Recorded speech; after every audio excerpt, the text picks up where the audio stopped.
Good evening, all. It's Tuesday, October 17th, 2023 at 7 p.m. The city council meeting I call to order. Roll call. Councilman Becker. Here. Councilman Jacob. Here. Councilman Lesko. Here. Councilman Schultz. Here. President Johnson. Here. Item 3, public hearings. Tonight we have none. Item 4, public comment. The city council will receive comments from city residents. Comments are generally limited to 3 minutes per individual. Anyone wishing to speak is required to sign up in advance or state the following items for the record when called upon: name, address, subject matter, and contact information. No action will be taken on any public comments unless the item is also elsewhere on the agenda.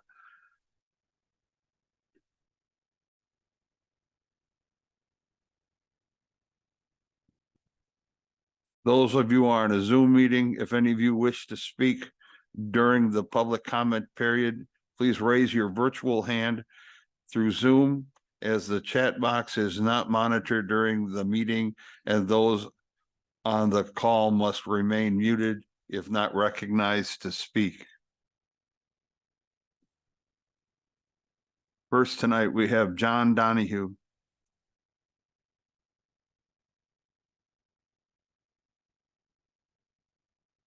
Good evening. My name is John Donahue, residing at 1550 Ravine Street, Fort Atkinson. According to Wisconsin statute section 19.84 sub 2, which is titled Open Meetings of Governmental Bodies, the public notice of a meeting of a governmental body may provide for a period of public comment during which the body may receive information from members of the public. Unless other statutes apply, a governmental body is free to determine for itself whether and to what extent it will allow citizen participation at meetings.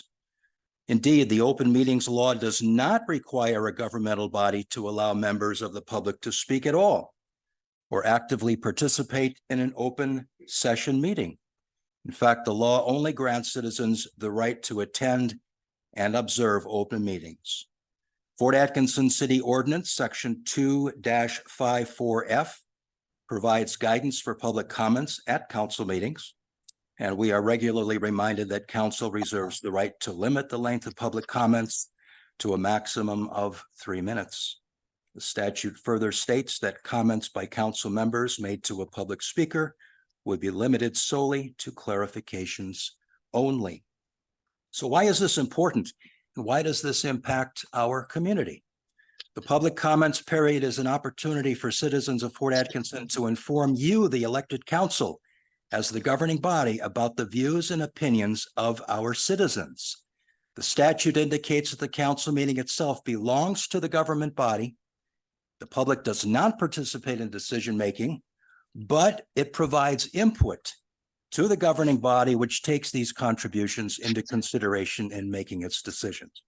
Asking two things. First, because citizen comments inform you about the views of the electorate, the city council should take rulemaking action to enlarge public comment time from 3 to 4 minutes, and this can be referred to the ordinance committee. Second, because the public comment portion of the council meeting is an opportunity for you, the council, to inform yourselves on public opinion, members of the council should make better use of their right to obtain clarification of the public's stated views rather than remaining silent, as has been its custom to do. And I will do this with a proposed resolution and a memorandum in support. Enlarging the time limit for public comment from 3 to 4 minutes will allow you, as members of the council, to more actively engage with public comment speakers and better inform your decision-making. Thank you.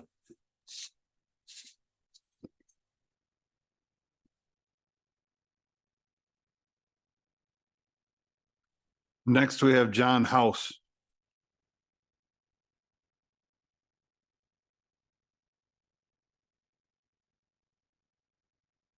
John House, 104 Jefferson Street, Fort.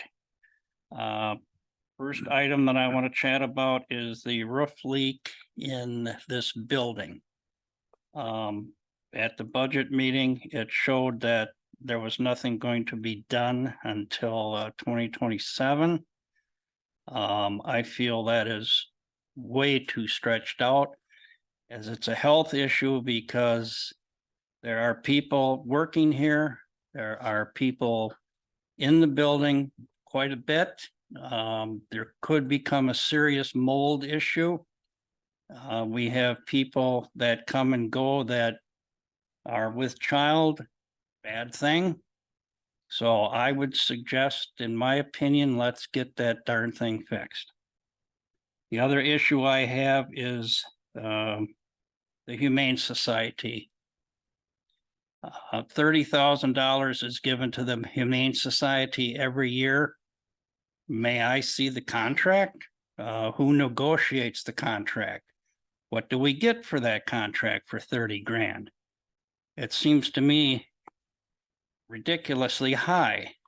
I was informed that back in 2021, there was 15 dogs picked up.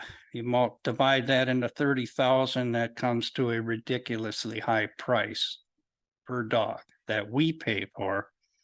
And the Humane Society charges our citizens to get their cat and dog out of jail. Absolutely, it's just mind-boggling. I used to be in the township of Koshkonong for some years. They were paying $8,000 a year. They got 2 dogs brought in. So that's $4,000 a dog. I actually chatted with one of the police officers, and they sometimes deliver the dogs out to the Humane Society. So that's our police officer on our payroll and the vehicle driving the dogs out there. Don't think that's right.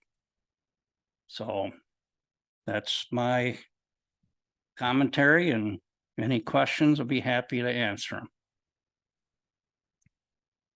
Thank you.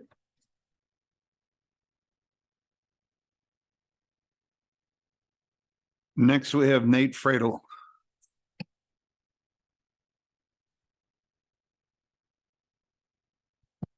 Nate Friedel, 430 North High Street. I just wanted to share briefly with you some of the positive impact that the ATV community is having on towns and cities in Jefferson County. That starts with a ride that we had on October 7th. It's called Ride for the Racks, and it is a fundraiser for the Fort Atkinson Memorial Mammogram Program. This year, we were able to raise $52,000 for that event. That's a pretty significant impact. I also wanted to mention that we had riders from many cities, including Waukesha, Appleton, and other parts of the state that came in that provided economic impact for the businesses that were participating in this event. That ride also took place without any issue or incident the entire day. One of the things I think too to think about is that the event ended at Klitschko's Rock and Bull in Jefferson, which provided significant economic impact on that business. We also have a facility very similar to that in Fort Atkinson that could potentially be included in that. We aren't the only club that does these types of things. We aren't the only club that raises money for community items and issues and brings that value to the communities. I just wanted to share that with you.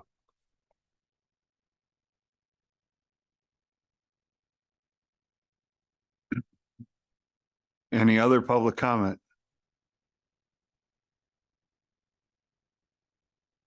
Anyone on Zoom wish to have comments?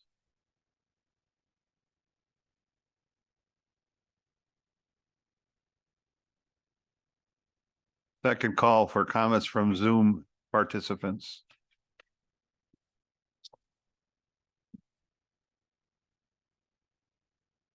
Third and final call for Zoom participants.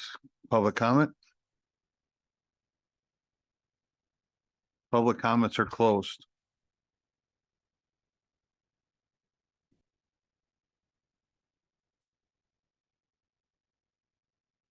We move on to the consent agenda. The consent agenda is outlined below. It is hereby presented in action for the city council.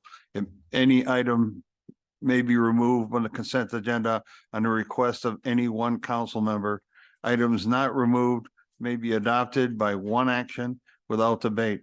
Removed items may be taken up either immediately or after the council consent agenda and placed on later for the agenda at the discretion of the council president. I move to approve the consent agenda as listed, items 5A through 5F. Second. Any debate? All those in favor signify by saying aye. Aye. Aye. Motion carries. Petitions, requests, and communications. We have a presentation relating to Public Works, Parks, and Operations Facility to be located at 600 Talcott Avenue.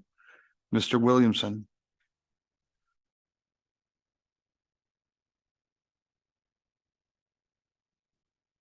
Good evening.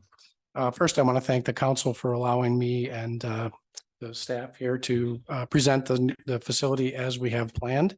And second, I want to thank the staff for showing up. I think it shows a lot to have them take some time out of their evening and attend. The city has spent several years evaluating the facility as it currently sits, planning and designing a new facility to house the public works and operations and parks operations. The city first commissioned the assessment of the state of the public works facility back in 2016 and found that the facility was rapidly deteriorating. However, the city did not pursue the project at that time. And the city then recommissioned a more thorough assessment in 2022, which began the current process we have at the moment and leads to the presentation we have, which is the design and project that will be coming up before you. For the last several months, city staff have been working with architects from Angus Young to design a new facility that will serve the needs of the city well into the future. To start off, we have a real short video, about 3 minutes, that has been up on the city website. So if anybody hasn't seen it, you'll have an opportunity to see it. It's a short tour of the facility.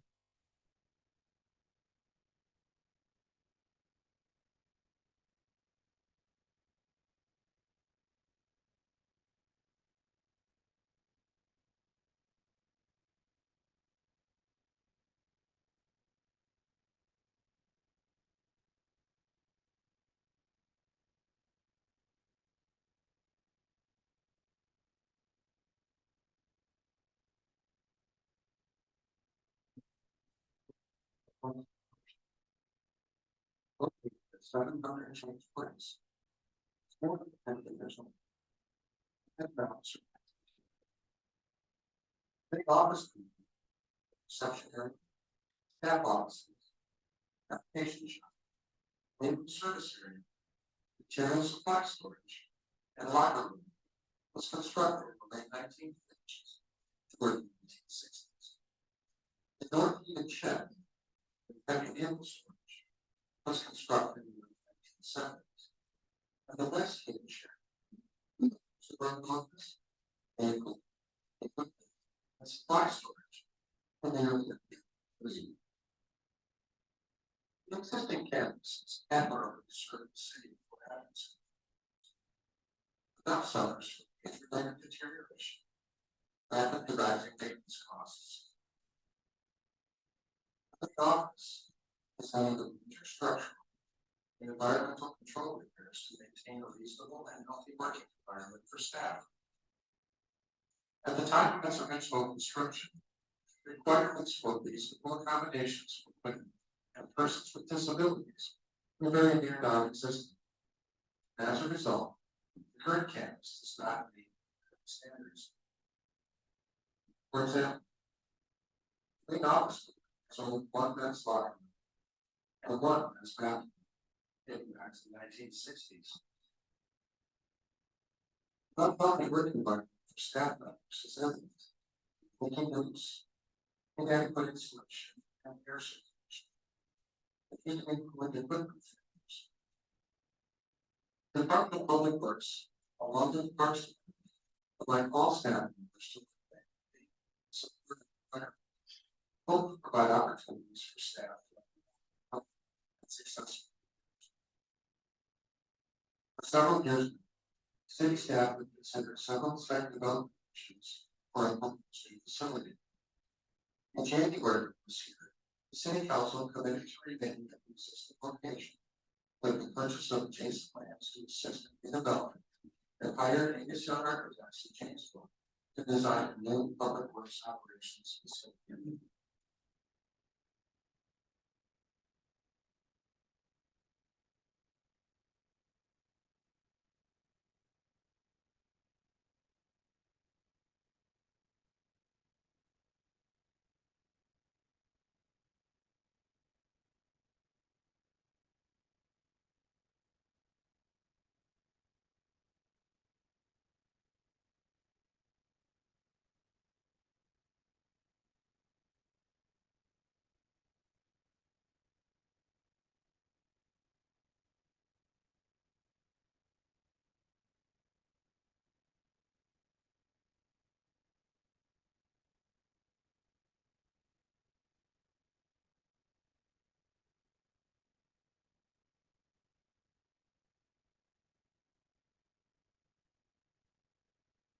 So as part of, excuse me, as part of this process of introducing you to the new facility and the plan that we have put together so far, we put together a short presentation and some slides to kind of go along with that presentation.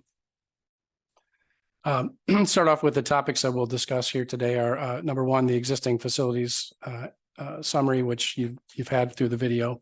Number two, the council approvals to date. So we'll kind of walk through what the council has done from 2016 through to now.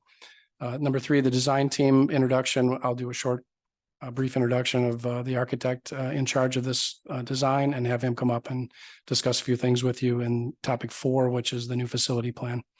Number 5 will be future considerations for the council. These are just some things that will come up before you as we go through the process. And number 6, again, will be there's just a short timeline kind of demonstrating where we are now and where we'll be hopefully in the near future.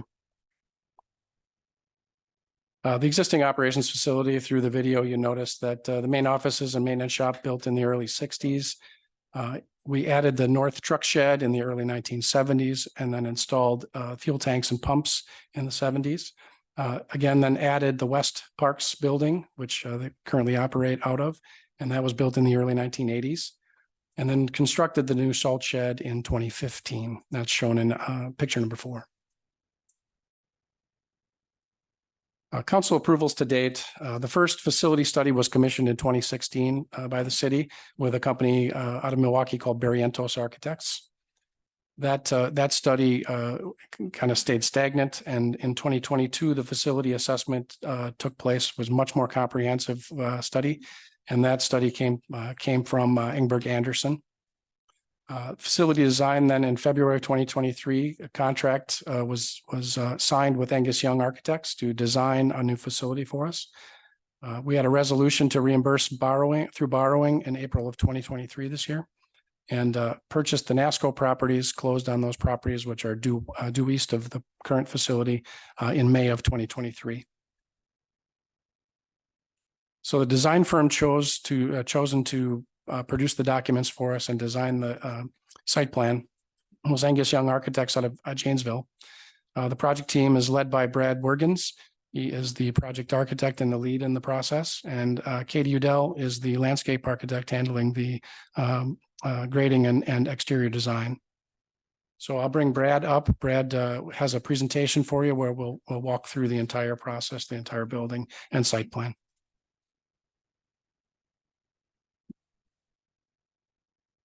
Thanks, Tom. I'm Brad Wergens with Angus Young Architects. I'm the project manager, so I lead the team of including the site, civil engineering, mechanical, plumbing, electrical design as part of the project, and also the structural system for the building. Angus Young prepares a set of bidding documents, including drawings and specifications that the city puts out to public bid per state statutes for open bidding to any contractors interested in building the project. So Angus Young doesn't build the building. We just prepare the documents for you to bid out per state statutes and then supervise the construction process to make sure that the contractor selected is building the building per the specs and drawings that we put together for them. So the project summary is pretty much the scope of work that we got when we got hired. It was the work done by Enberg, Anderson and Barrientos telling us, this is what those studies showed our space needs for the facility based on the vehicles they have, the amount of employees that they have, the operations that they want to provide to the city. So this is broken up into 4 parts. The first part being the Public Works and Parks Operations Facility. This is a 70,000 square foot building. The major square footage is the vehicle and equipment storage. So that's your plow trucks, your pickup trucks, everything associated with movable equipment that comes in and out of the building. There's 8,620 square feet of fleet maintenance. So this is 3 maintenance bays where a majority of the city-owned vehicles get maintained by the staff at the facility. There's a 1,700 square foot wash bay. So this is a great facility in this type of building that really helps protect the vehicles that you invest a lot of money into. A plow truck is a very big investment for a city, and being able to wash that equipment on a regular basis, just like your car, makes it last, 10, 15 years longer than, if you weren't to maintain it properly. There's also a 2,275 square foot cold storage portion of this building. This was originally scoped as a separate building on the site, but we thought it was more economical to include that as part of the overall building shell, and it kind of cleaned up a little bit of the site area for more general circulation needs. There's 1,525 square feet of admin offices. So there's 4 admin offices, a shared conference room and workroom, and then also an enclosed and secure reception area off the main entrance vestibule. The second part is the existing parks and storage garage. So this is a building you have on site that is one of the newer buildings that we aren't going to be removing as part of this project. So the new building design had to work around that. This is a 13,000 square foot trailer and seasonal equipment storage building. So the equipment that we don't want to put in the warm storage building, like trailers, stuff, and seasonal items that can be kept in a cold environment, we're going to utilize the existing park storage garage for those pieces of equipment. So we keep the main building as condensed as we need to. As part of this renovation, we'll be upgrading the heating and ventilation systems. Those aren't currently operating well, if at all. And then we'll do some interior finish improvements, which will include like concrete sealer, cleaning the floors, painting the walls, just dressing up the inside for the current needs. And then doing some exterior painting and finish upgrades on the exterior. So we want this building to blend in with the rest of the site once we get the new buildings constructed. So getting a fresh coat of paint on the outside will help that building really blend in with the rest of the campus. The third part is the site improvements. So this is going to include demolition of the existing buildings on the site, and then also the mass grading. There's quite a bit of slope on the site. So we're doing our best to balance the cut fill analysis of the site, but I'm sure we're going to need a small amount of fill to be brought in to level off the site for the building pad. But I think we did a really good job of placing the elevation of the building pad at a proper elevation to minimize that amount of material we need to bring on site. There's also going to be parking for 30 visitors and employees on site.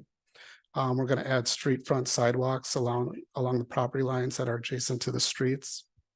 There'll be 2 gated entrances to the site to separate the public and the private areas of the building operations on the site. So coming in on James Way from the west, there'll be a gated entrance.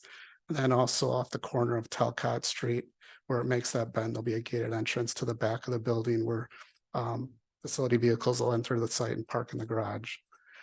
Each of the overhead doors will have concrete aprons approaches, and then a majority of the pavement on site will be new asphalt.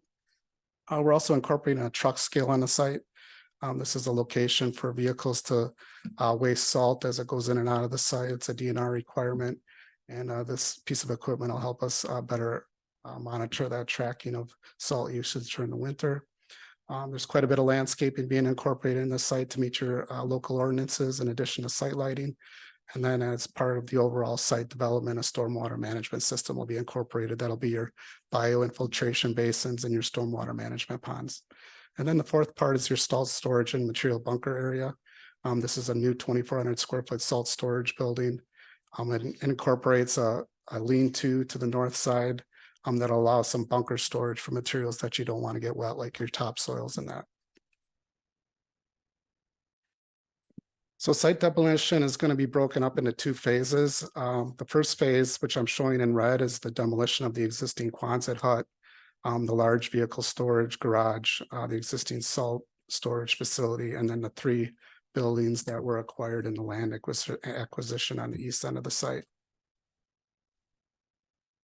Site demolition, second phase in yellow, this is the existing parks maintenance garage and office building. So part of this building design that we had to work around was making sure that this building was operational during construction. So you'll see that the footprint of the building kind of worked around that existing maintenance office garage so that they could stay operational during the duration of construction. So that was one of the challenges with the building layout and the site layout.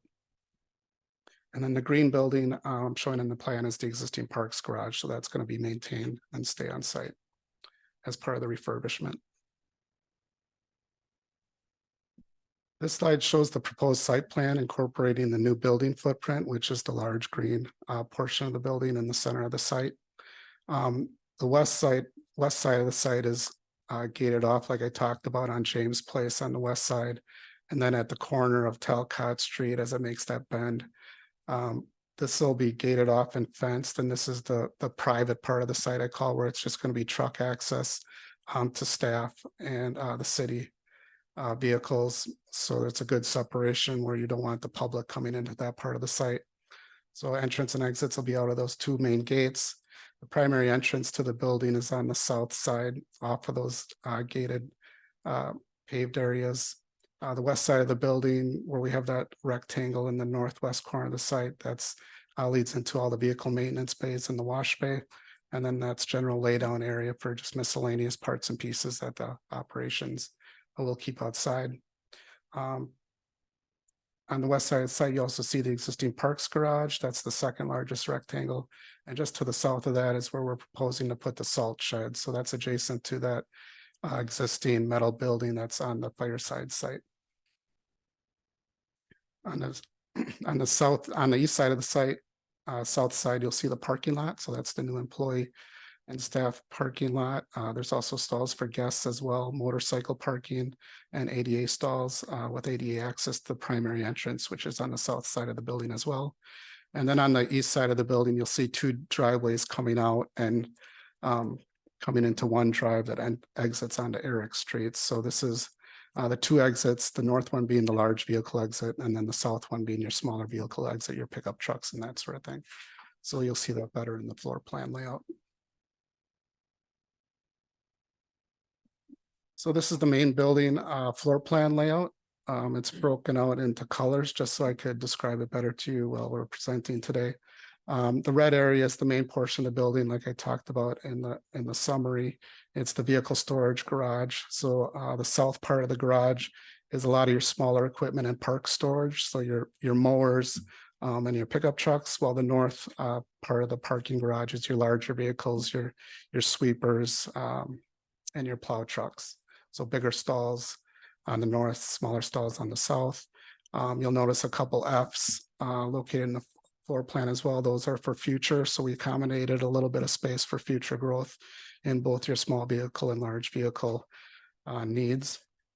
The second portion I'd like to talk about is the brown and the blue portion on the southeast corner of the building plan.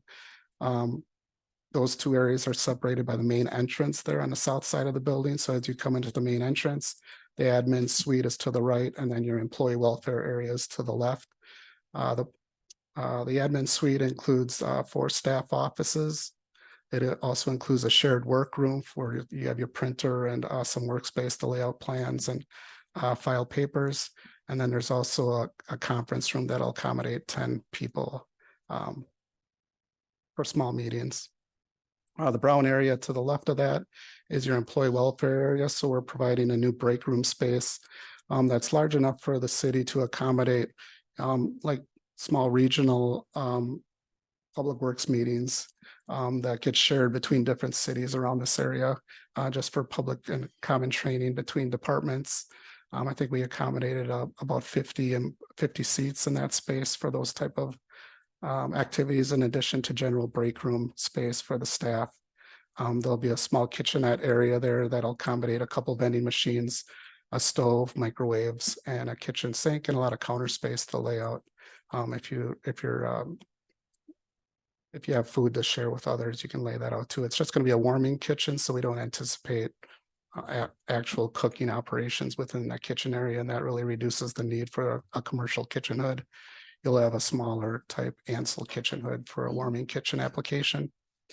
To the north of the break room is the new locker room facilities. So now we have women's and men's locker rooms as part of the building floor plan to accommodate seasonal staff as well. So there's a little extra space for when you grow in the summer and your staff needs. The locker rooms have sinks and toilets and also a shower stall in each locker room as well. To the left of that is a white space. That's just the mechanical room that'll be serving the office area.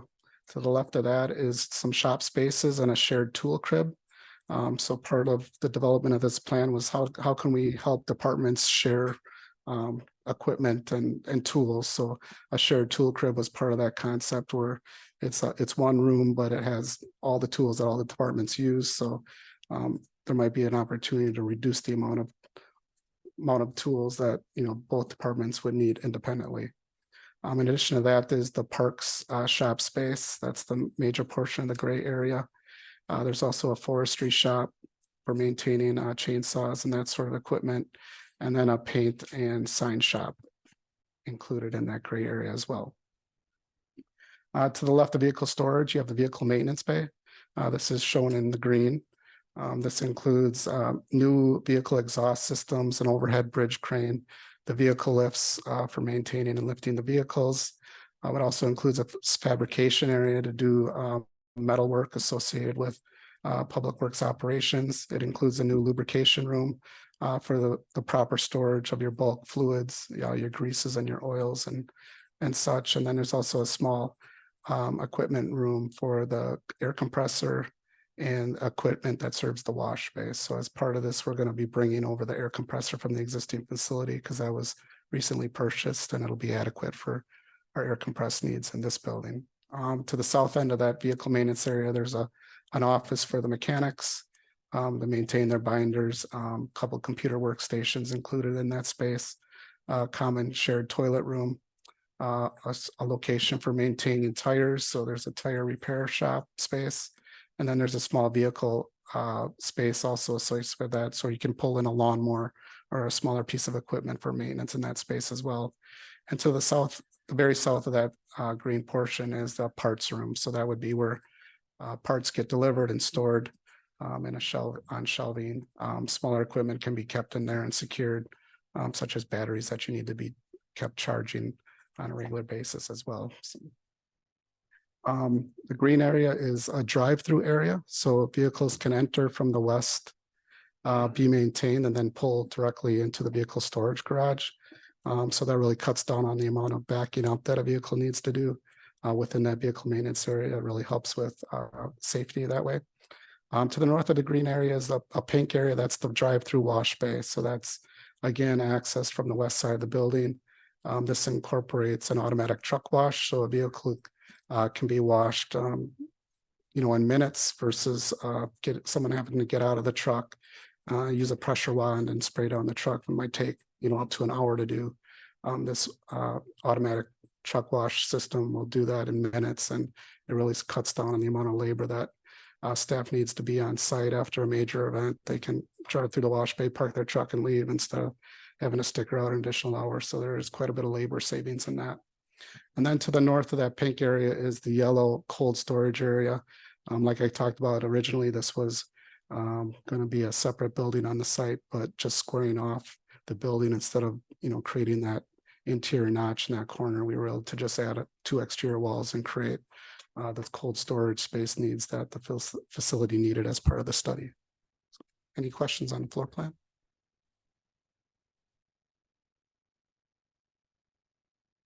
In addition to the first floor plan, we also incorporated some mezzanine space. So in parts of the building where we don't need the extra height, like above an office space or a break room, we put a precast plank deck up with a 4-inch concrete topping and create a nice storage area which ends up being utilized for a lot of the parks, bulk paper products that they need to keep on site, but not necessarily within their shop space. A lot of seasonal items usually get stored up here, like your Christmas decorations, that sort of thing. Just a lot of miscellaneous stuff. They find a good use for this mezzanine space to keep the clutter out of the vehicle storage garage area.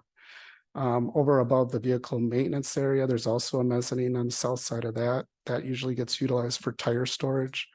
So you might have seasonal tires for squad cars and that sort of thing that need to be stored seasonally. That's what that usually gets used for. And then on the north end of the apparatus bay, the little gray box, there's a small mezzanine. That'll be where the pressure washer is located. There's also a storage tank that serves the vehicle wash bay. So these are the proposed exterior renderings or elevations. The renderings will be next. As part of your local ordinances, we had to work with Jedediah in regards to what materials we use and the aesthetic of the building to make sure that we're complying with that.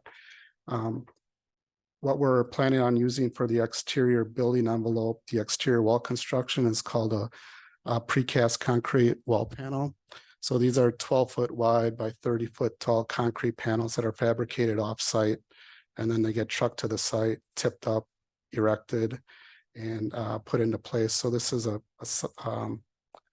think of it as a concrete sandwich. You have 2 layers of concrete on the outside with a rigid insulation layer in between it for thermal value. It ends up being a great product for this type of application where you have a lot of salts and potential for bumping and damage to the exterior walls. These hold up really well and they'll last a very long time, and they're very energy efficient as well. We did include and brought along a sample of what the exterior finishes are going to be. That's the small concrete square that's on the front desk. This represents 3 of the finishes that we're using on these concrete wall panels, one being an exposed aggregate, the second being an acid etched finish, and then the third being a brick veneer finish, which are represented in these building elevations on the screen. The second new building on the site will be the salt shed. These are 2 of the elevations of the proposed salt shed. The doors for the salt shed will face Talcott Street. So we incorporated some brick veneer just on the bottom 8 feet of the door side of the building to comply with your local ordinances on exterior finishes. Off the north side of the salt shed, that's where we have that lean-to storage. So this provides a good area to store materials that you don't necessarily want to get wet, such as black dirt that will turn into mud without that covered storage. Next up are the renderings that we put together for the proposed building. So this is a view from the corner of Eric Street and Talcott Street, looking towards the main entrance on the south side of the building and the employee guest parking lot in the foreground. So this shows that brick veneer on the lower portion of the building, each side of the main entrance. And then above that, we're showing the acid etched concrete. We have a clear story window area up towards the top of the building elevation. So this is a lot of large square windows that do a really good job of providing natural daylighting to the interior of the building. So a lot of times you don't even need to turn the lights on during the day. You'll have enough daylighting just from these clear story windows to light the interior of the space.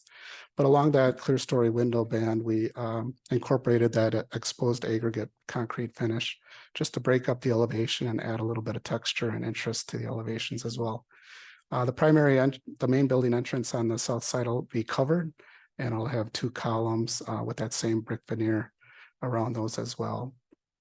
I'll go to the next elevation. So the next rendering is going to show the east side of the building, which you see here in front of the parking lot. So this is the side of the building that faces Eric Street. On the left side of the elevations, you see again that brick veneer for a portion of the building, but as we work around the building to the vehicle storage garage, those textures kind of differentiate the different parts of the building as we break it up between the large vehicle, the small vehicle, and the office area parts of the building. So these are the 2 primary exit doors for vehicle storage garage. You'll see the 2 overhead doors that exit out of the building and then exit down onto Eric Street. And then this is a view of that that little corner at Talcott Street. This will be one of the gated entrances into the site. The other one being off James Place to the west. This shows the new color finishes we're proposing for the Parks Garage, just to help it blend in with the new buildings on the site. And then it also represents the salt storage building in the background as well. And then this is the west side of the building. So these are all the overhead doors that serve the service bays and the wash bay, cold storage, and then the small door on the right is your parts delivery overhead door. So as part of this project, I've put together this design development construction estimate. So this is broken out into 4 sections. The first portion being site improvements, which includes the building demolition of approximately 6 acres at $1.26 million. The main building construction, which includes admin, employee welfare, equipment maintenance, mezzanines, wash bays, material and equipment storage, and the cold storage, 79,544 square feet at $137 a square foot, comes out to $10.9 million. The Parks Garage finish upgrades that I talked about, 13,000 square feet at $650,000, and then a new salt shed building construction with the lean-to at $450,000. Total construction cost $13,267,735. So this would be the bid day number we'd expect to see. And in addition to that, we typically carry a 10% construction contingency on top of that to bring your total project construction cost to $14,594,000. The next slide is a summary that includes an all-in cost. So design and pre-construction costs. So this is the AE design fees, your acquisition fees, your site survey costs, geotechnical engineering, a lot of soft costs associated with constructing a building like this at the $1,040,000. The building construction costs that I just went through at $14,594,508. Furniture and equipment costs. So this is like the desks, the chairs, the lifts associated with vehicle maintenance. That's $325,000 allocated for that. And then construction management administration fees of $120,000 are estimated. So total all-in project costs were at just over $16 million. Any questions for me on that before I turn it over? How do the proposed elevations compare to what's on site right now? Do you, if you know, so the new facility, are they significantly taller than what's out there now? Yeah, it'll be significantly taller. That's part of the reason we set the building so far back off of Eric Street, to kind of give you that little bit of buffer between the residential area and the new building. But these types of facilities require quite a bit of interior ceiling height. You know, with a 16-foot tall overhead door, you need some space to just get that door up below the structure. So you're at 18, 20 feet before you get to your structure, and then you have 3 to 4 feet of structure depth. So typically you're at least 24 feet for your exterior building height for these types of facilities. Thanks. Vehicle maintenance is a little bit taller because you have that bridge crane clearance, but I think you saw that bump up in the renderings as well. A lot of the older buildings weren't designed to do the safety type procedures that trucks are required to do now, with lifting up the bed of the truck and then doing the inspections. You drive in there and you can barely get the truck through the overhead door, and let alone pick up the bed and do your inspection type thing. So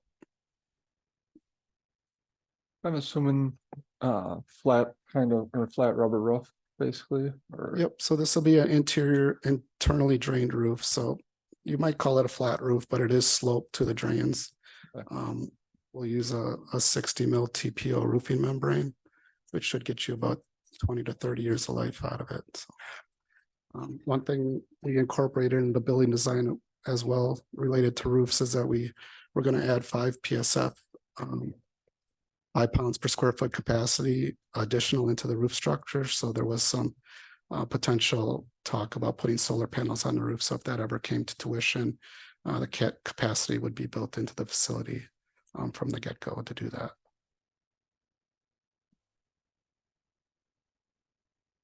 I know, people are always interested in the total cost. We've been given a range and I'm glad that what you came up with seems to be on the lower part of the range that we had been discussing internally. Are you? I'm sure you're confident in those numbers, but is that running similar to what you're seeing in other communities right now for similar structures? It is, if you want to look back at Stoughton's facility, which was very similar to this and that we built in 2018, I think it was less than $8 million for a similar type facility. So we are incorporating quite a bit of escalation into those costs. Just to accommodate what we've seen in the market over the last 3 years. So. Yeah, understandable. Aside from Stoughton, are there other communities that you have some experience with that are somewhat close to this to our community? Watertown's public works facility, Oak Creek's public works facility, Delavan's public works facility. We've done public works facilities for Rock County as well. Dodge County public works projects for Janesville. All relatively recent projects. Last 10 years. Yeah.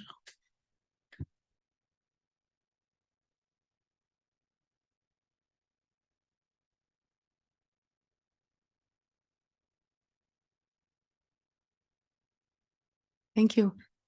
Thank you. Thank you. Thank you.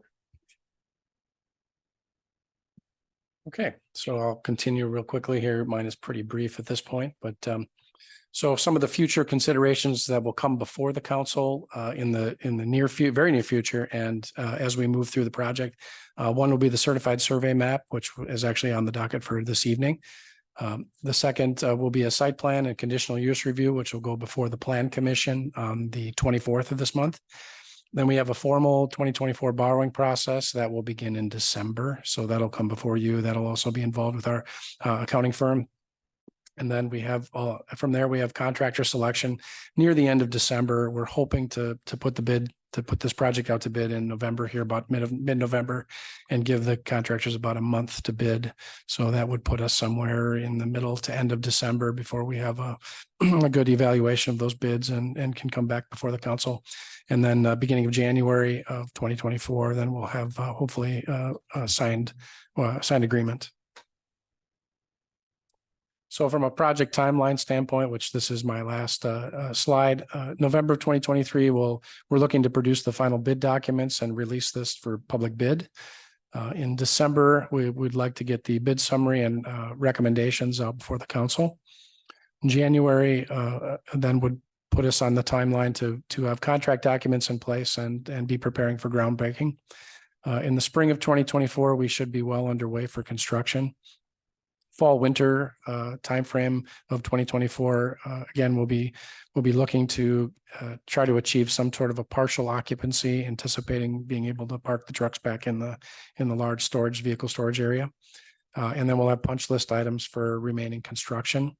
And then when we get to spring of 2025, so shortly after the first of the year, we'd be looking for final occupancy and move in to the new facility and removal then of the second phase. So removing the old facility at that point. Any questions? We do have some financial pieces coming Yeah, after. yeah, this. So he said it's his last slide. Yeah, but it's not the last slide. No. The financial, the borrowing process and other items will be discussed with by Manager Hausman. Not necessarily a question, but obviously we understood that, the Angus Young worked on the Stoughton trailer or Stoughton DPW. I'm sorry, I work at Stoughton Trailers. I work right next door. But the city staff has done a walkthrough of that facility. There's a lot of similarities between what's currently there. Mm-hmm. It does appear that, and the purpose for that visit and tour was, the lessons learned, mm-hmm. So that we're doing it right the first time, that we're not, we forgot something, a year later, yep. As we've seen with some other projects. So I do appreciate that city staff has done all of that homework, and that, we're not going with someone who's doing it from the ground up. experience building pretty much this building. So I appreciate that. Yeah, Stoughton's been real helpful. Brett over there has given us, I've had personally a couple of tours over there, and we have attended a meeting over there with the other supervisors organization with the Public Works. And frankly, they gave us a really good list of kind of do's and don'ts through the process, what they've discovered overall. They spent money on items they didn't need to spend money on. And we followed that plan pretty closely. We took a very hard look at, where we need access to air, compressed air, and where we need access to water, where we need access to grease fittings and those kind of things. So those are all incorporated within this plan. How many employees work out of the current building? Right now, we're staffed at 13. And then in the summertime, we plan for 2 to 5. But that doesn't Also- include the Parks Department. So the Parks Department has 5 full-time staff members that work out of the West Building now. They'll come into the new building, and they staff up with quite a few seasonal staff members. And approximately how many trucks do you have?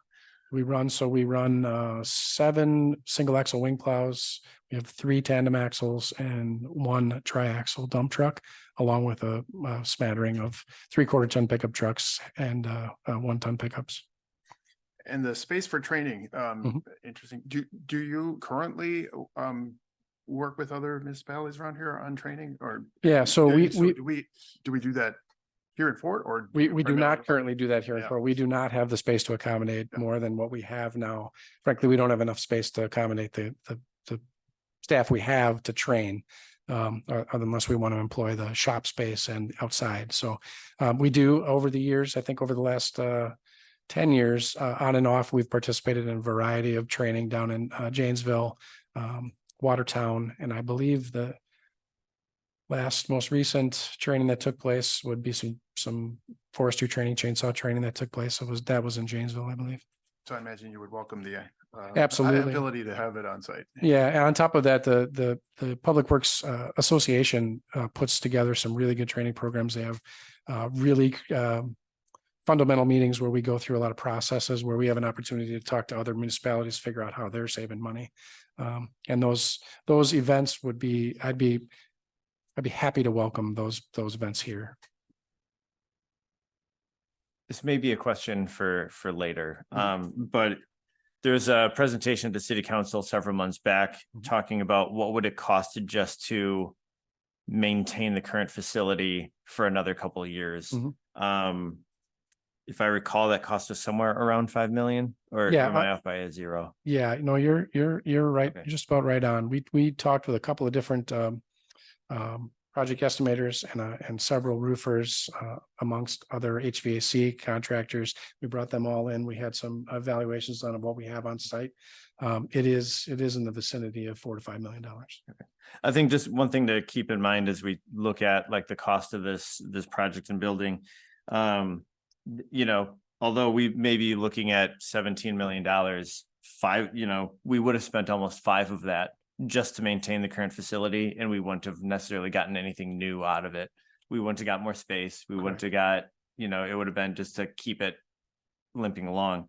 I do hope, and I guess the question I would have is the estimate of the longevity of this building. Can we make it last 70 years, 50 years, 70 years, whatever?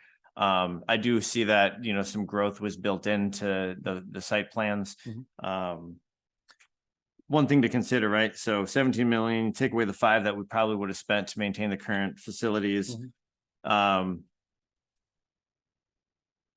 If this new building is going to get us another 50 years, the question I would have is to justify the cost of what we would be spending as a city, we'd probably be making more than another $12 million over the course of the next 50 years.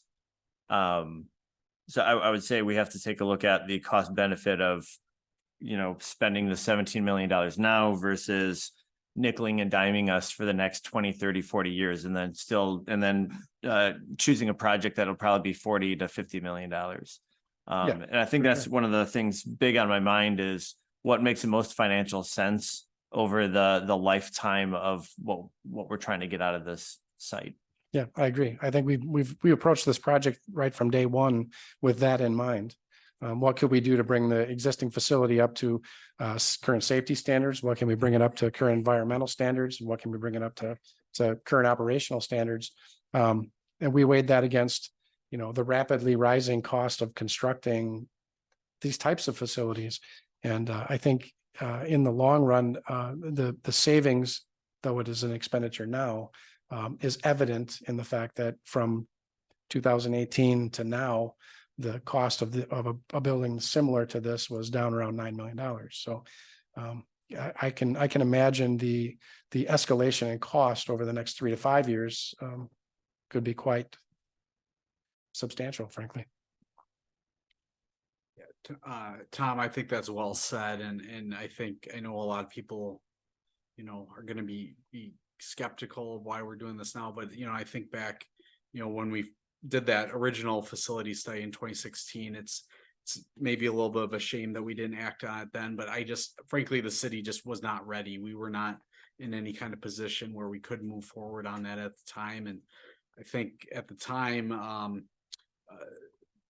I think we were just getting the message that, well, we're kind of making do, we're getting along for now with it. And yeah, we'll have to get around to it eventually. Well, now it's time to get around to it. And now we do have a plan in place where we can pay for it and make it work. And, our city, I think, is sitting in a good position right now. We've got the Banker Road development coming up, and we need a new facility to make sure that we can maintain those additional investments we're going to be making. So I think you and your team and everybody there have waited more than long enough for this day to come. So I'm glad that we're going to be able to, I think, move forward with this. So. Yeah, I definitely believe that the numbers, when added up about savings from this reason or for that reason, total enough money that we're acting in good faith for the citizens of Fort to move forward on this. Yeah, I would hope so. I think that's been on the forefront of everyone's mind that's been involved in this project from back again from day one. So even towards the end of last year, when we received the original or the more detailed study and moved into the spring of this year, there was never a time that the thought of trying to find all the savings we can and be as efficient as we can and still meet all the requirements we need to meet.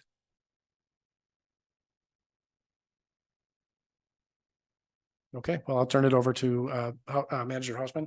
And she'll go through some of the financials.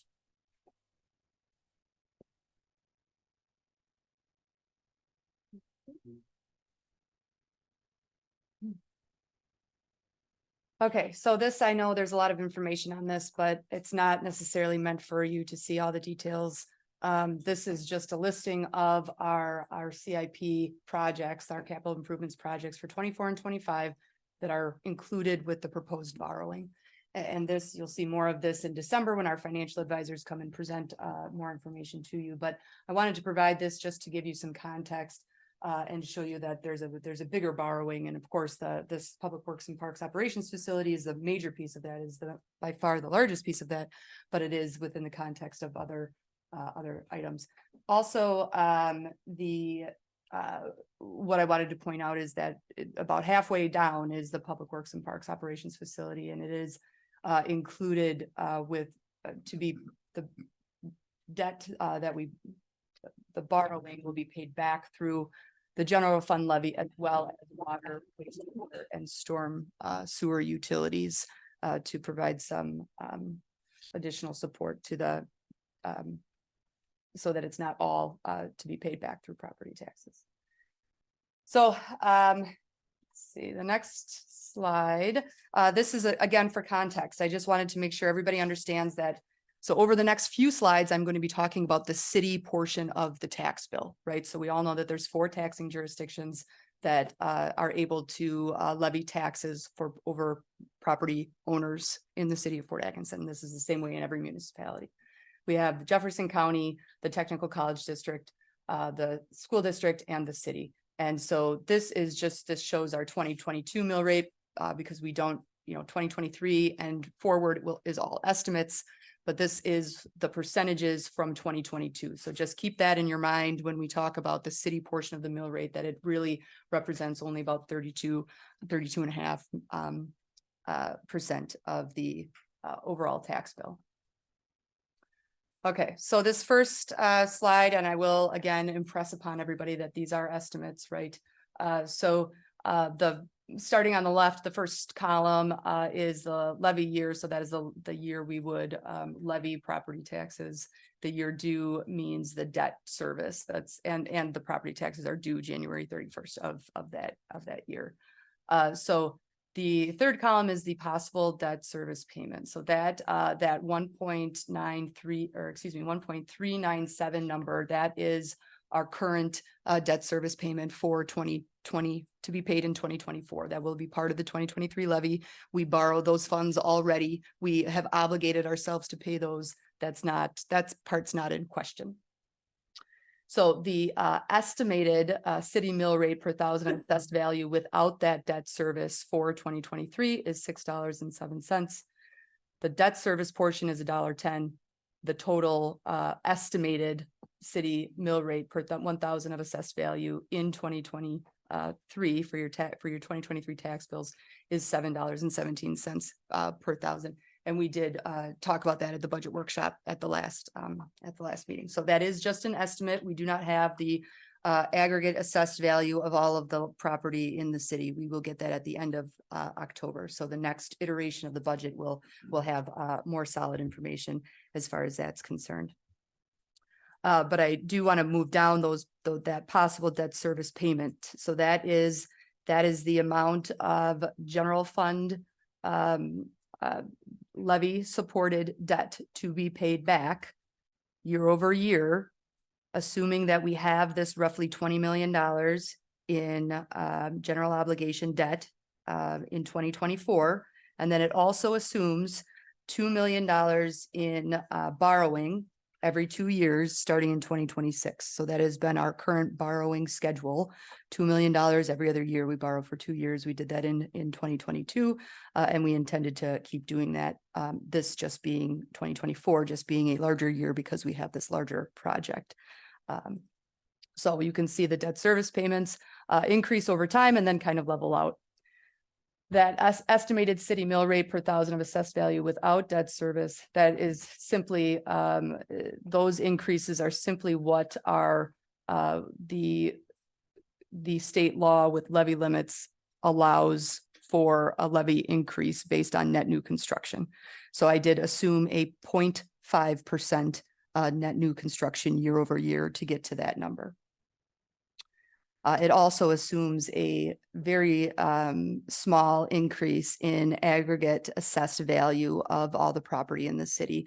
And that small increase is 0.27%. And that is an average of the increase in that from 2012 to 2022. So of course, we want to also understand that that estimated total city mill rate per thousand of assessed value, that looks a lot lower than it has in the past. Well, that is because of the interim market update that was completed in 2023.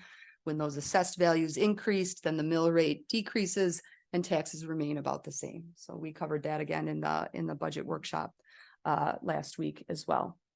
So this, I have another table that shows, this is a graphic depiction of that same information.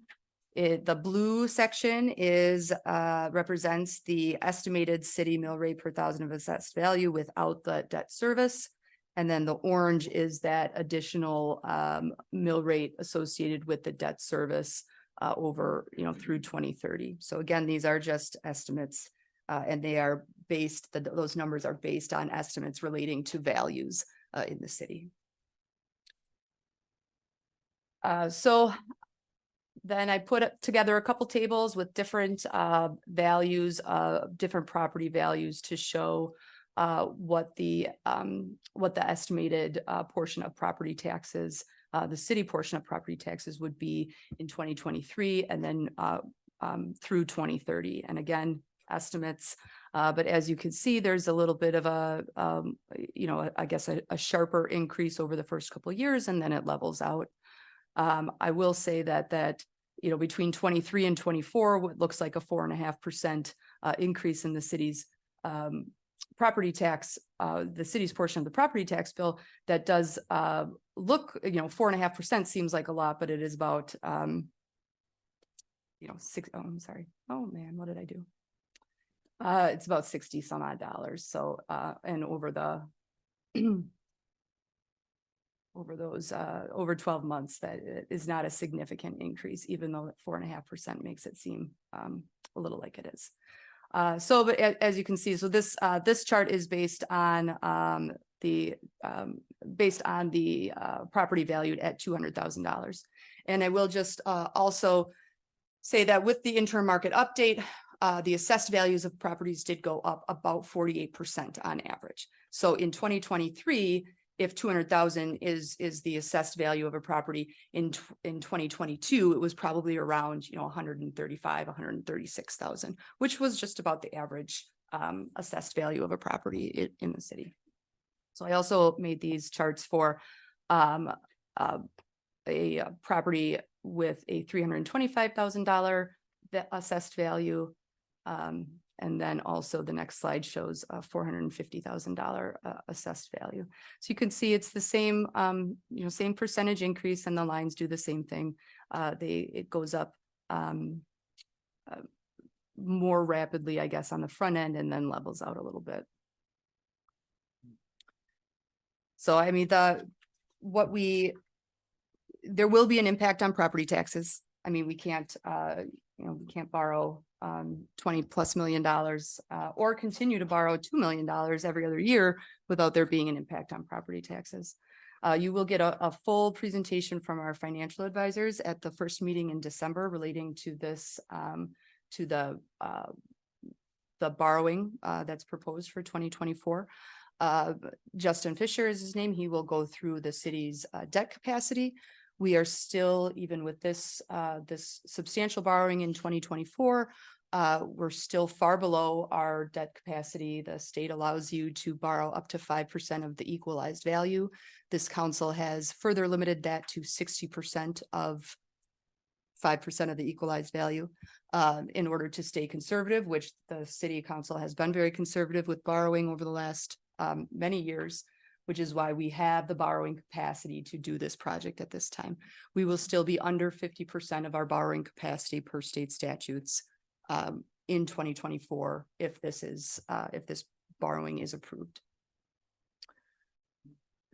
If you look at those last 5 years of the projected percentage increase, is that because 3 years out, there's some debt that's coming off the books? Or There's debt that comes off this whole time. Right. So we have existing debt that we continue to have to pay, and we're adding to it while we're paying some off. So yes, but I would also caution anybody when looking at that far out. There's a lot of things that are going to happen over the next 5 to 7 years, including some tax increment districts closing. So that will change the value of the city. That will change the mill rates again significantly. So this is just projecting out with the debt the debt in 24, and also assuming that $2 million every other year continues, because we continue to have needs as far as facilities and equipment. Oh, point of clarification. So for like 2023, it looks like a 6.95% like tax increase. That would only be of the 33% of the city portion. So if you only factor that in to be a third of that, we're looking at 2 and some change percent increase. If the other ones remain consistent. Right. I mean, and we don't calculate any of that stuff yet, right? Yep. Because I don't have any of those numbers from the other taxing jurisdictions.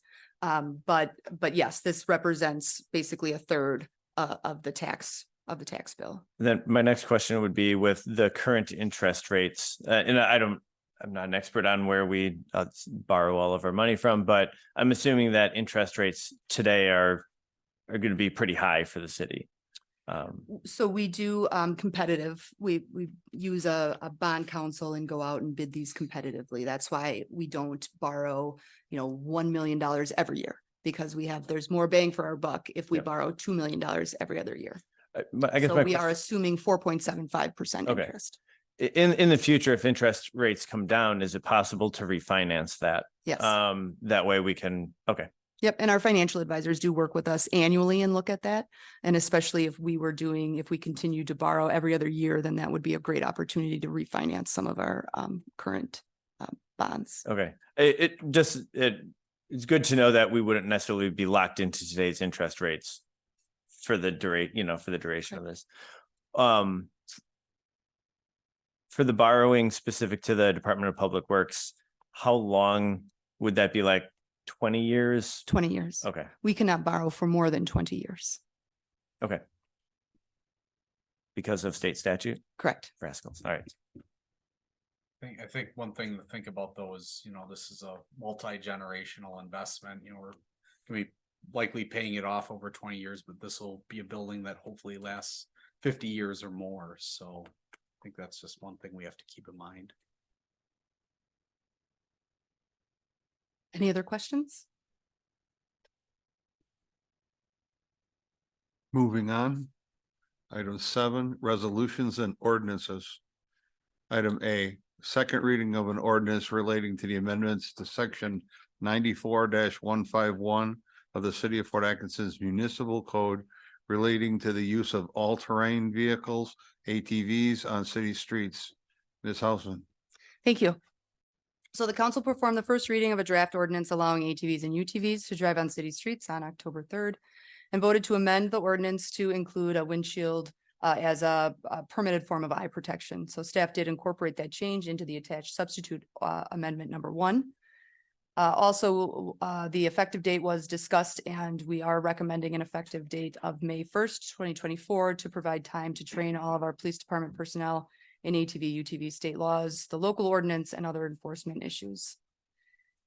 So the staff recommendation continues to be that staff does not support the changing the city's ordinance to allow ATV use in the city due to safety and enforcement concerns, as well as the lack of consistent regulatory direction from the state of Wisconsin. We do recommend that the city council delay any decisions relating to ATV use within the city until such time that the state provides additional direction relating to applicability of state motor vehicle laws for ATVs. With that, I would hopefully be able to answer any questions you may have on the draft ordinance in front of you today.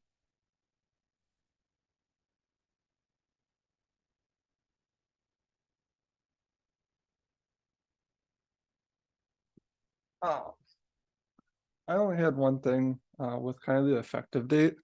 I was wondering if there's any possibility to maybe move it up about a month, just to kind of allow a little easier flow into people starting to use it. This is April 1st, you start to see a few motorcycles out, and I think a lot of people are going to treat this, their UTVs, they treat like their motorcycles. They don't like to take them out in cold weather, but they don't, I don't think we want to have a mad dash come May 1st. I'd like to see maybe a month. That way allows, you'll see a more gradual increase in the use, not just all at once. I would agree with a little bit earlier date.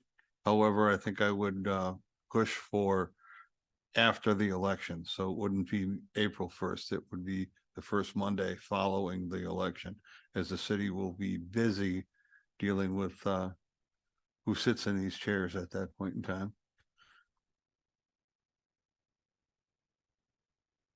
So I think a motion would be appropriate if you have an effective date in mind, that could be an action item by the council. Yes, I would move to enact an effective date for the Monday following the first election of April. I don't know what technical date that is. Let me get a date here.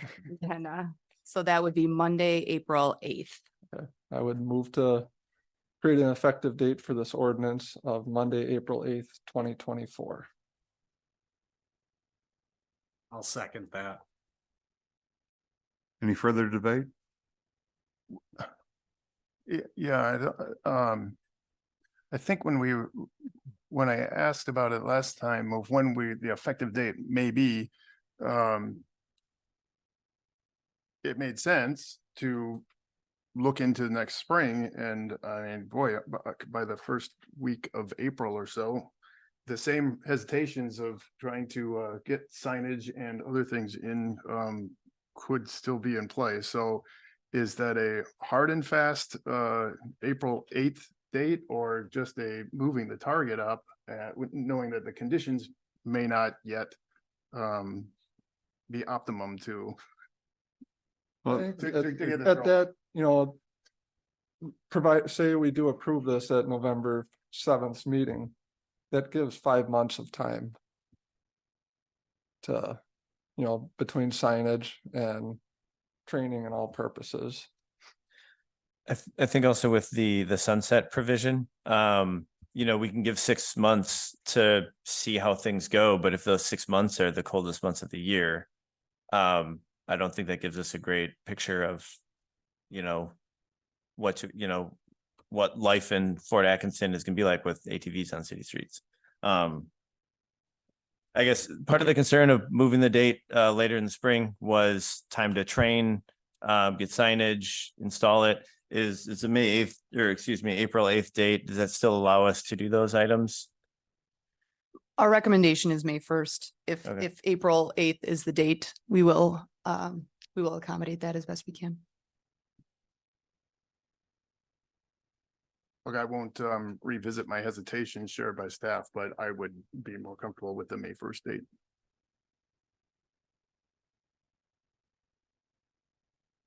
Any other debate?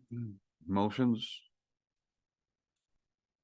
We have a motion and a second. Like, all those in favor of the Changing the effective date from May 1st to April 8th, 2024. thank you. All those in favor signify by saying aye. I Opposed? Nay. Motion carries. On the merits of the ordinance, would move to approve or move to direct the city manager to prepare this ordinance for a third and final reading November 7th, 2023 at the council meeting with the amended effective date of April 8th. Second. Further debate? All those in favor signify by saying aye. Aye. Opposed? Nay. Item B, second reading of an ordinance to amend section 70.04.03 and 70.04.04 of the cities of Fort Atkinson's Land Division and Development Ordinance relating to updating and enacting new park impact fees. Ms. Franson? Yes, thank you. So we're near the end of a long process of gathering input from a few commissions, city council, and the public.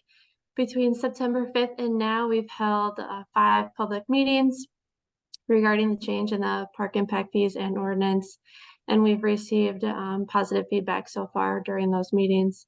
I haven't received any comments outside of the public meetings. I'm happy to answer any questions, otherwise we're looking for a second reading tonight.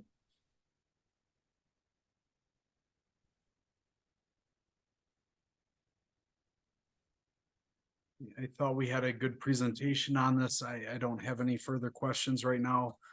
So I'll move to direct the city manager to prepare this ordinance for a third reading at the November 7th, 2023 city council meeting. Second.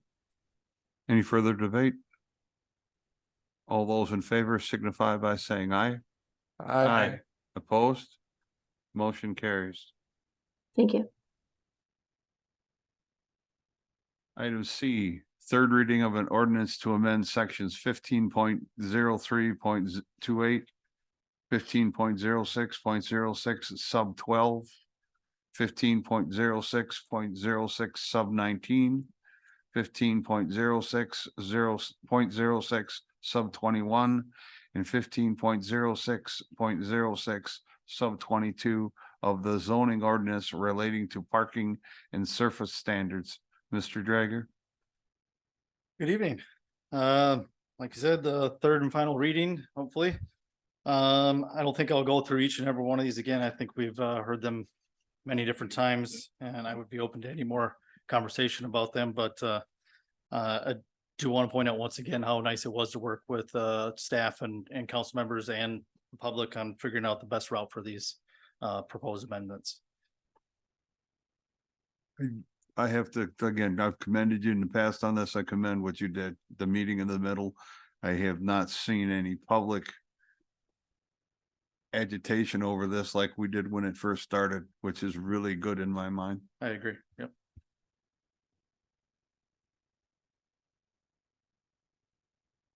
Any questions? Yeah. I move to adopt the ordinance to amend sections 15.03.28, 15.06.06, section 12, 15.06.06, section 19, 15.06.06, section 21, and 15.06.06.22 of the zoning ordinance relating to parking and surface standards. Second. All those in favor signify by saying aye. Aye. Opposed? Motion carries.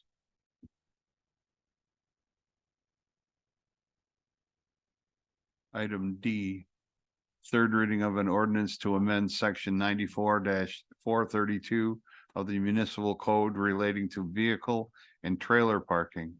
Mr. Drager. Yeah, one last time, this is reflecting the zoning amendments that we just approved. It's just clarifying the same thing with the home occupation trailers parking in the street.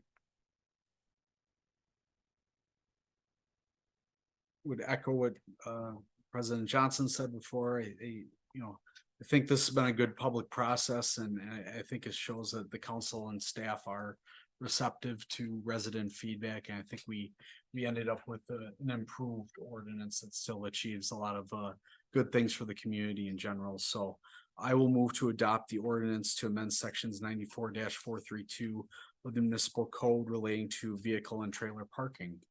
Second. Any further debate? All those in favor signify by saying aye. Aye. Opposed? Motion carries.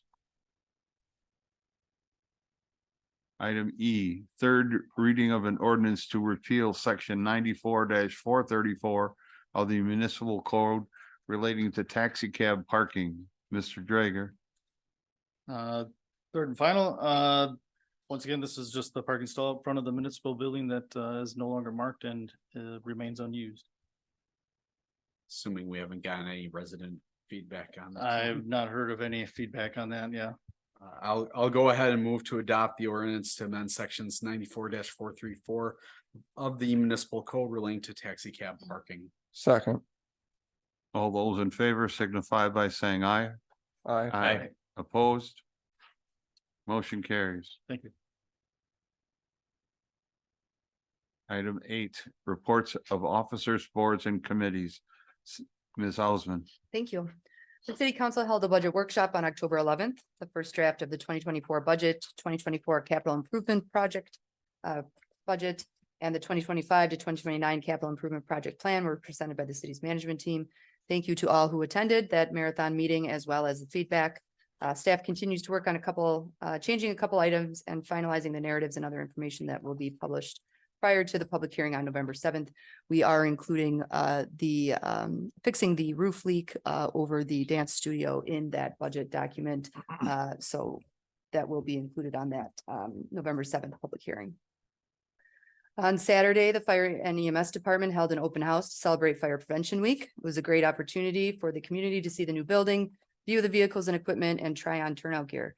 Thank you to all the city's fire and EMS department, full-time and part-time staff, as well as the family, friends, and community members who attended.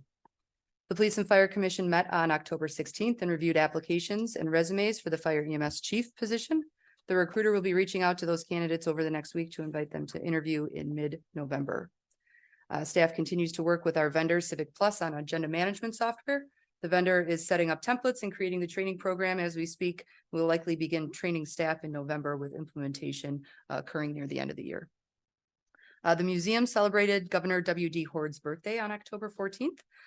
They had Civil War reenactors on site and held immigration lectures featuring histories and experiences of groups from Germany, Spain, and Mexico, Sweden, and Poland. I just want to congratulate, because he's still here, our Public Works Operations team member Brandon Tybert and his wife. They welcomed a baby boy into their family on October 10th, which is not WD Horde's birthday, but very, very close. I will be out of the office tomorrow through Friday, along with Michelle Ebert at the League of Wisconsin Municipalities 125th Annual Conference in Green Bay. We look forward to learning from speakers and colleagues and bringing back new ideas and best practices from other communities. Lastly, on October 21st, the museum and the library will host a bilingual open house for native Spanish speakers. The goal is to help Spanish speakers feel more comfortable in two of the city's most beloved spaces. Thank you. Item 9, unfinished business. Tonight we have none. Item 10, new business. A, review and possible action to authorize the city manager to enter into a contract for tree removal and bulk brush grinding and hauling services. Mr. Williamson. Hello again. Excuse me, I won't read the entire memo, but I will summarize for you. This memo is put before the council right now for the review and possible action to enter a contract in for tree removal and brush grinding. As everyone is well familiar, the end of July brought a very severe storm to the area, and as a result of the high winds of that storm, we had incurred a great amount of damage to the terrace area trees and to private citizen trees. And part of that process brought 8 weeks of very heavy duty work for the guys in the department, hauling a lot of brush and removing and brushing out a lot of trees. But the city manager, the city clerk, the engineer, the fire chief all worked with Jefferson County and the state of Wisconsin Emergency Management Fund to help assist us in some of those removals. And this memo before you is a continuation of that assistance.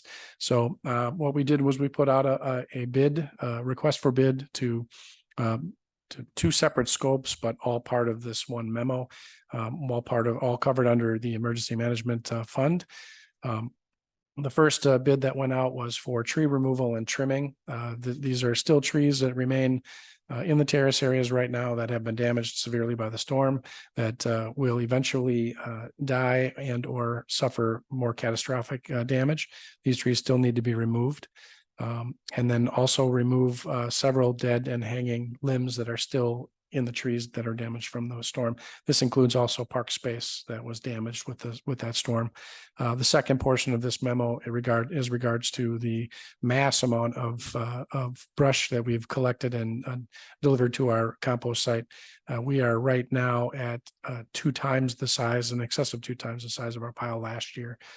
So to accommodate the ability to grind this brush, we've released a bid to hire a contractor to do that also. Under the financial analysis portion of the memo, you'll see 2 bid tabulations, one for the bulk grinding services and one for the tree removals and trimming as were bid and how they were bid by each bidder. The 2 highlighted two highlighted bid items that are in there, one for Buckland's Tree Service and the other for Trio's Tree Service, pertain to the low bidders to this request for proposal. So after review, staff is recommending that the city council authorize the city manager to execute a contract with Trio's Tree Service for tree removal services not to exceed $118,998.88. And Buckland's Tree Service for brush grinding and hauling services not to exceed $30,600, both to be billed monthly upon submittal of unit completion documents and timesheet documentation. I will note right away that from the financial side of things, we will be covering both of these with the current budgets that we have under the Public Works Department for the forestry account and for the existing compost site account, with the anticipation of a 70% reimbursement back to those funds.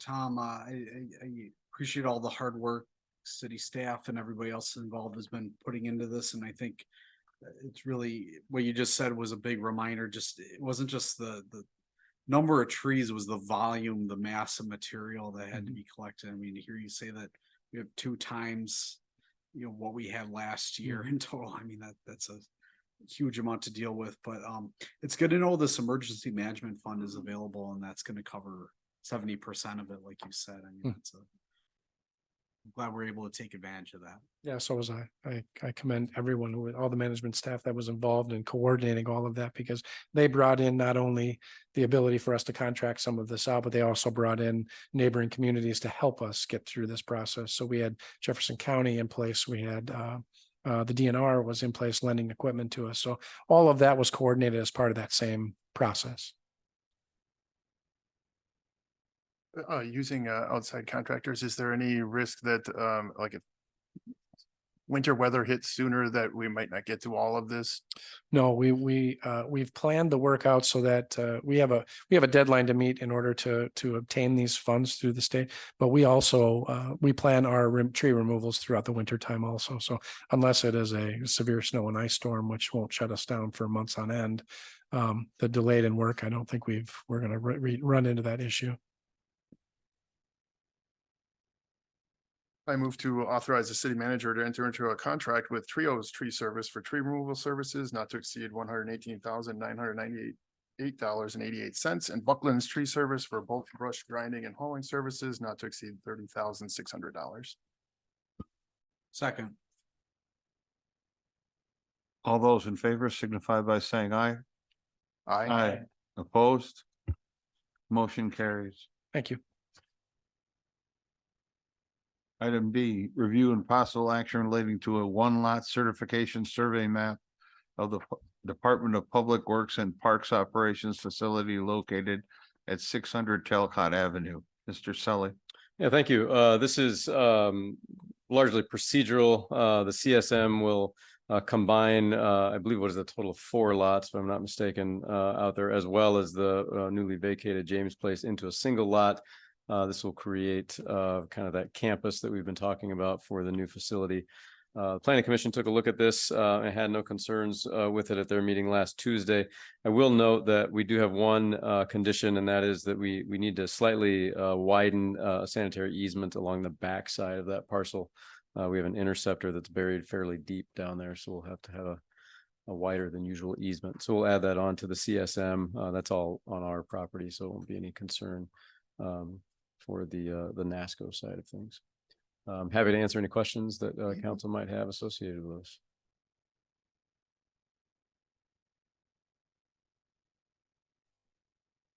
I think it's pretty straightforward what you're asking for. So I'd move to approve the certified survey map for the Department of Public Works and Parks Operation facility located at 600 Talcott Avenue. Second. Any further debate? All those in favor signify by saying aye. Aye. Opposed? Motion carries.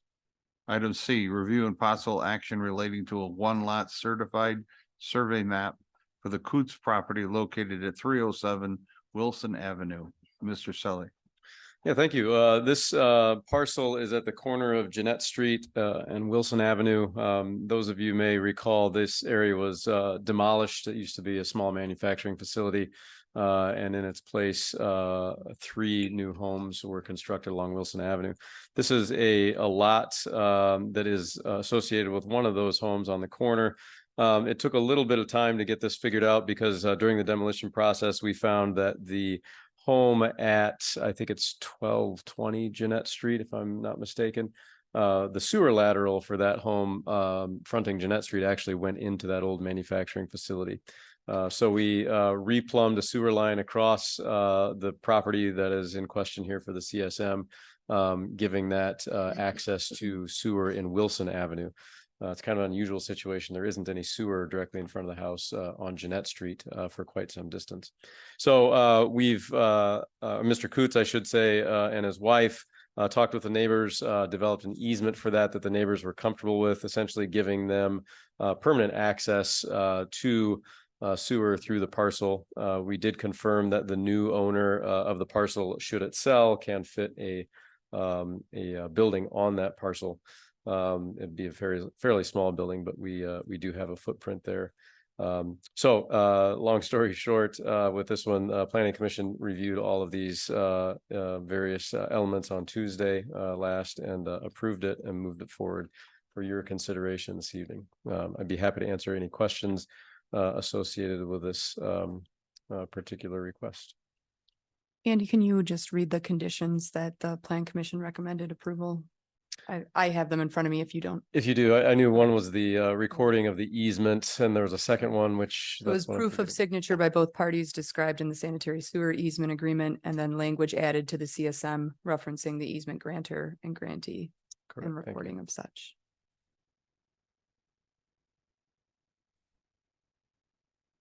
I always find it interesting that there's these little pockets of land within our city borders that could still be developed and have a house put on top. I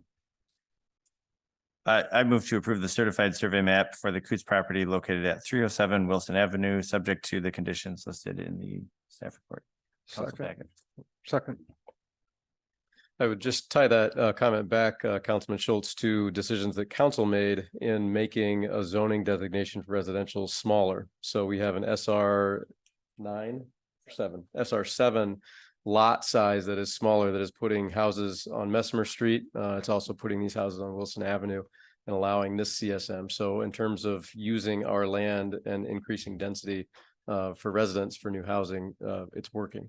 So.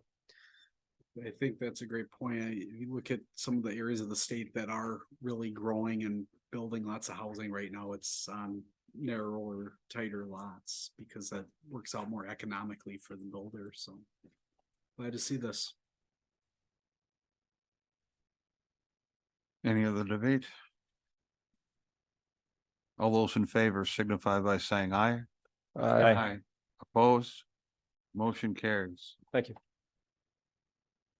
Item 11, miscellaneous. Tonight we have none. Item 12, claims, appropriations, and contract payments. Item A, review and possible action relating to the verified claims presented by the Director of Finance and authorization of payment. Clerk Everett. I would move to approve the list of verified claims presented by the Director of Finance and to authorize payment. Second. This is a roll call vote.